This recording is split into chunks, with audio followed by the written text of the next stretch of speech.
আসসালামু আলাইকুম প্রিয় আপু ভাইয়েরা। এবছরের প্রথম ড্রাগন,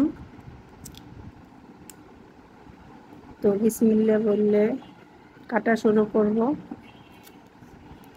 দেখি ভিতরে কাটা কি।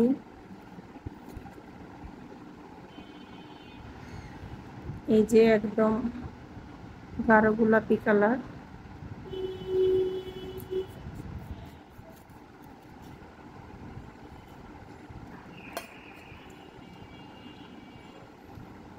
আসলে রংটা কিন্তু অনেক সুন্দর, দেখুন। আর ভিতরটা মনে হয় একদম কালো জিরা দেয়া। আমার কাছে কিন্তু ড্রাগন খেতে অনেক ভালো লাগে। কার কাছে কেমন লাগে অবশ্যই জানাবেন। তো সবাই অনেক অনেক ভালো থাকবেন, সুস্থ থাকবেন এবং নিরাপদে থাকবেন, এবং আমার পেজটি ফলো করে অবশ্যই পাশে থাকবেন। সবাই অনেক অনেক সুস্থ ও নিরাপদে থাকুন। আল্লাহ হাফেজ।